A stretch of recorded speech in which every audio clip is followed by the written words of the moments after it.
श्री कृष्ण मगध के राजा जरासंध के जन्म के रहस्य के विषय में जानते थे। जरासंध 2 भागों में एवं 2 माताओं से उत्पन्न हुआ था। जब उसके पिता ने देखा कि वह शिशु बेकार है तो उसने दोनों भागों को जंगल में फेंक दिया, जिन्हें बाद में जरा नामक डाइन ने खोज निकाला। ऊपर से नीचे तक उस शिशु के दोनों भागों को जोड़ने में वह सफल हो गई। श्री कृष्ण को यह भी ज्ञात था कि उसे किस प्रकार मारा जा सकता है। उन्होंने भीमसेन को संकेत किया कि जरासंध को उसके शरीर के 2 भागों को जोड़कर जीवित किया गया था, इसलिए उसे उन 2 भागों को अलग करके ही मारा जा सकता है। अतः श्री कृष्ण ने अपनी शक्ति को भीम के शरीर में स्थानांतरित कर दिया तथा उन्हें उस विधि के विषय में सूचित किया जिसके द्वारा जरासंध को मारा जा सकता है।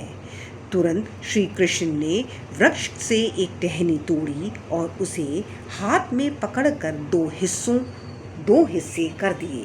इस प्रकार श्री कृष्ण ने भीमसेन को संकेत दिया कि किस प्रकार जरासंध को मारा जा सकता है। भगवान श्री कृष्ण सर्वशक्तिमान हैं तथा यदि वे किसी व्यक्ति को मारना चाहते हैं तो कोई भी उस व्यक्ति को नहीं बचा सकता। उसी प्रकार यदि वे किसी की रक्षा करना चाहते हैं तो कोई भी उस व्यक्ति को नहीं मार सकता।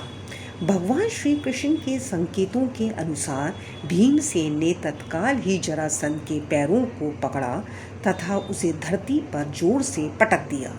जब जरासंध धरती पर गिर गया तो भीमसेन ने तत्काल ही जरासंध के एक पैर को धरती पर दबाया तथा दूसरे पैर को अपने दोनों हाथों से उठाया।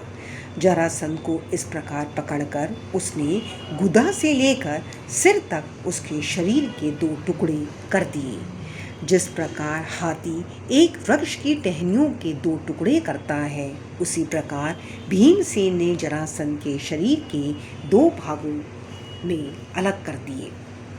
समीप खड़े हुए प्रेक्षकों ने देखा कि जरासंध का शरीर अब 2 भागों में विभाजित हो गया था।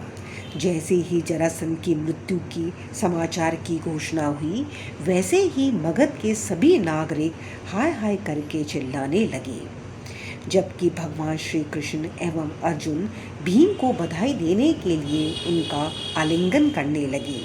यद्यपि जरासंध की मृत्यु हो चुकी थी, किंतु ना तो श्री कृष्ण ने और ना दोनों पांडव भ्राताओं ने सिंहासन की मांग की। जरासंध को मारने का उनका उद्देश्य संसारिक शांति में उत्पन्न बाधा को रोकना था। असुर सदैव ही बाधा उत्पन्न करते हैं, जबकि देवता सदैव जगत में शांति बनाए रखने का प्रयत्न करते हैं। भगवान श्री कृष्ण का उपदेश धर्मपरायण लोगों की रक्षा करना तथा उन दानवों का वध करना है जो शांति में स्थिति को भंग करते हैं। अतः भगवान श्री कृष्ण ने तुरंत जरासंध के पुत्र सहदेव को बुलाया और उचित धर्म क्रियाओं को संपन्न करके उससे अपने पिता की गद्दी पर बैठकर अपने राज्य पर शांतिपूर्वक शासन करने के लिए कहा।